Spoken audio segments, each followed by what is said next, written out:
নমো শ্রীমদ্ ভগবতে বাসুদেবায় নমো। ওং নমো ব্রাহ্মণ্য দেবায় গো ব্রাহ্মণ্য হিতায় চ জগদ্ধিতায় কৃষ্ণায় গোবিন্দায় নমো নমো। হে কৃষ্ণ করুণা সিন্ধু দীনবন্ধু জগৎপতে গোপীশ গোপিকা কান্ত রাধাকান্ত নমস্তুতে। পাপহং পাপকর্মহং পাপাত্মা পাপ সম্ভব ত্রাহি মাং পুণ্ডরীকাক্ষ সর্ব পাপ হর হরি। নমঃ শ্রী হরি নমঃ শ্রী হরি নমঃ শ্রী হরি। শ্রীমদ্ ভগবদ গীতার বিষাদ যোগের ৩৯ নম্বর শ্লোকের অনুবাদ এবং তাৎপর্য। কুলক্ষয় হলে সনাতন কুলধর্ম বিনষ্ট হয় এবং তা হলে সমগ্র বংশ অধর্মে লিপ্ত হয়। বর্ণাশ্রম সমাজ ব্যবস্থায় অনেক ধর্মীয় রীতিনীতি ও আচার অনুষ্ঠানের নির্দেশ দেয়া হয়েছে, যা পরিবারের প্রতিটি সদস্যের যথাযথ গঠনে এবং পারমার্থিক উন্নতি সাধনে সহায়তা করে। পরিবারের প্রবীণ সদস্যরা পরিবারভুক্ত অন্য সকলের জন্ম থেকে আরম্ভ করে মৃত্যু পর্যন্ত এই ধরনের শুদ্ধিকরণ সংস্কারের দায়িত্ব পালন করে থাকেন।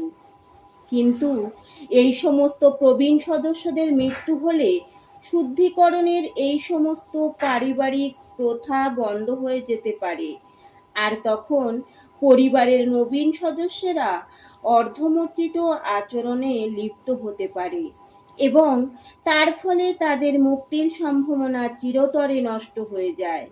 তাই কোনো কারণেই পরিবারের প্রবীণ সদস্যদের হত্যা করা উচিত নয়। শ্লোক নম্বর 40। অর্জুন বলছেন, হে কৃষ্ণ, কুলে অধর্মের প্রাদুর্ভাব হলে কুলবধূগণ কুলসিত হয়ে পড়ে এবং হে বাষ্মেয়, কুলস্ত্রীগণ অসচ্চরিত্র হলে অবাঞ্ছিত প্রজাতি উৎপন্ন হয়। এর তাৎপর্য হলো, মানব সমাজে ভালো জনগণই হচ্ছে জীবনের শান্তি, সমৃদ্ধি এবং পারমার্থিক প্রগতির মূল ভিত্তি। বর্ণাশ্রম ধর্মের রীতিনীতি সমূহ এমনভাবে তৈরি করা হয়েছে যাতে রাষ্ট্র ও সমাজের সার্বজনীন পারমার্থিক উন্নতির জন্য সমাজের সৎ জনগণের প্রাধান্য বজায় থাকে। এই ধরনের সৎ জনসমাজ নির্ভর করে নারীর সতীত্ব সত্যনিষ্ঠার উপরে। শিশুদের মধ্যে যেমন বিপথগামী হওয়ার ভীষণ প্রবণতা দেখা যায়, স্ত্রীলোকেদের মধ্যেও তেমন ভীষণভাবে অধঃপতিত হওয়ার প্রবণতা থাকে। তাই শিশু ও স্ত্রীলোক উভয়ই পরিবারের প্রবীণদের কাছ থেকে সুরক্ষার প্রয়োজন হয়। নানা রকম ধর্মীয় আচার অনুষ্ঠানে নিয়োজিত হলে স্ত্রীলোকেরা বিপদগামী হয়ে ব্যভিচারী হবে না। চাণক্য পণ্ডিতের মতে স্ত্রীলোকেরা সাধারণত অল্প বুদ্ধিসম্পন্না এবং তাই তারা বিশ্বস্ত নয়।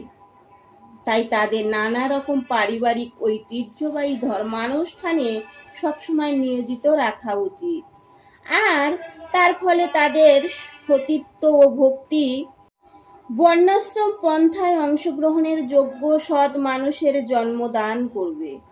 বর্ণাশ্রম ধর্ম ব্যর্থ হলে স্বভাবত স্ত্রীলোকেরাও অবাধে পুরুষদের সঙ্গে মেলামেশা করার জন্য সুযোগ পেয়ে যায়, আর এভাবে তারা অবাঞ্ছিত সন্তানাদির জন্মের ঝুঁকিপ্রবণ ব্যভিচারে লিপ্ত হয়। দায়িত্ব জ্ঞানহীন পুরুষদের জন্যেও সমাজে ব্যভিচার প্রকট হলে যুদ্ধ ও মহামারীর ঝুঁকিপূর্ণ অবাঞ্ছিত মানুষে সমাজ ছেয়ে যায়। শ্লোক নম্বর 41 অনুবাদ। বর্ণসংকর উৎপাদন বৃদ্ধি হলে কুল ও কুলঘাতকেরা নরকগামী হয়। সেই কুলে পিণ্ডদান ও তর্পণ লোপ পাওয়ার ফলে তাদের পিতৃপুরুষেরাও নরকে অধঃপতিত হয়। কর্মকাণ্ডের বিধি অনুসারে পিতৃপুরুষের আত্মাদের প্রতি পিণ্ডদান ও জল উৎসর্গ করা প্রয়োজন। এই উৎসর্গ সম্পন্ন করা হয় বিষ্ণুকে পুজো করার মাধ্যমে, কারণ বিষ্ণুকে উৎসর্গকৃত প্রসাদ সেবন করার ফলে সমস্ত পাপ থেকে মুক্তি লাভ হয়।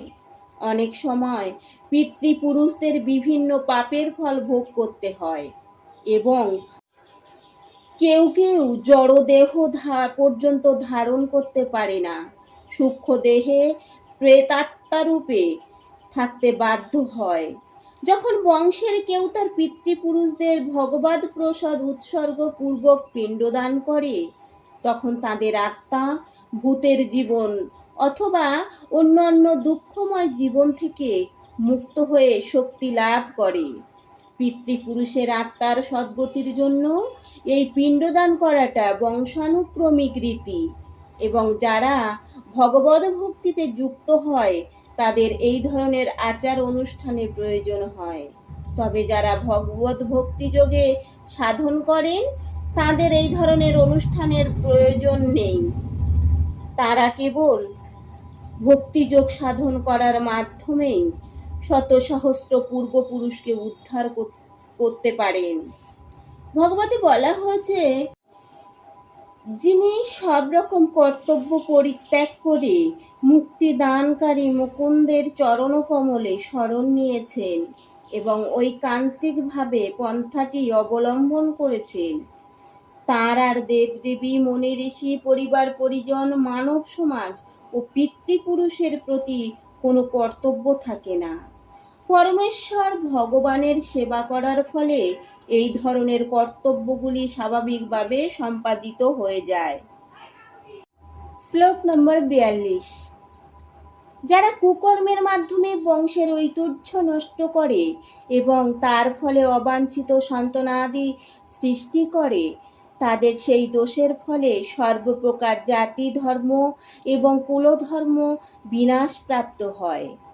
এর তাৎপর্য, সনাতন ধর্ম বা বর্ণাশ্রম ধর্মের মাধ্যমে সমাজ ব্যবস্থায় যে 4টি বর্ণের উদ্ভব হয়েছে তার মূল উদ্দেশ্য মানুষকে জীবনের চরম লক্ষ্য ও মুক্তি লাভে সক্ষম করে তোলা। তাই সমাজের দায়িত্ব জ্ঞানহীন নেতাদের জন্য যদি সনাতন ধর্মের ধারা ব্যাহত হয় তবে সমাজে বিশৃঙ্খলা দেখা দেয় এবং ক্রমে ক্রমে মানুষ তাদের জীবনের চরম লক্ষ্য বিষ্ণুকে ভুলে যায়। এই ধরনের মানুষকে বলা হয় অন্ধ। যারা তাদের অনুসরণ করে তারা অবধারিতভাবে চরম বিশৃঙ্খলতার মধ্যে পতিত হয়। অর্জুন বলছেন, হে জনার্দন, আমি পরম্পরাক্রমে শুনেছি যে যাদের কুলধর্ম বিনষ্ট হয়েছে তাদের নিয়ত নরকে বাস করতে হয়।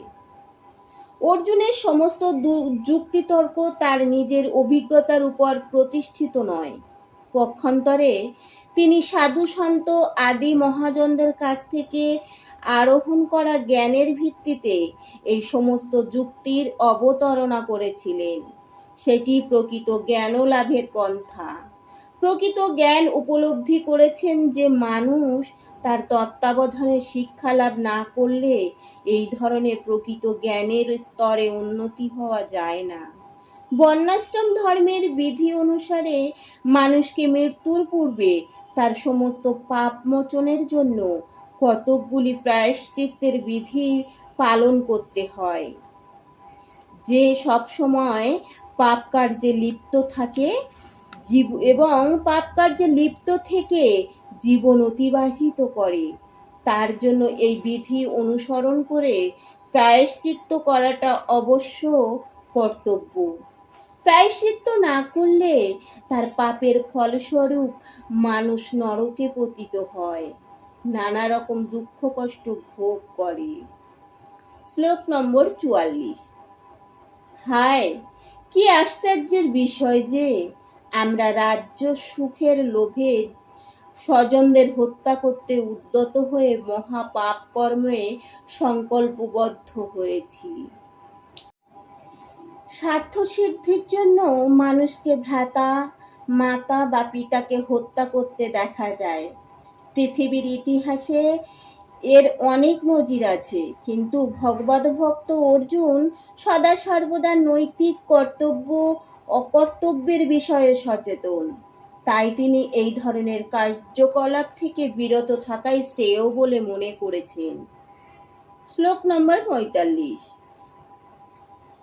প্রতিরোধরহিত ও নিরস্ত অবস্থায় আমাকে যদি শস্ত্রধারী ধৃতরাষ্ট্রের পুত্রেরা যুদ্ধে বধ করে, তাহলে আমার অধিকতর মঙ্গলই হবে।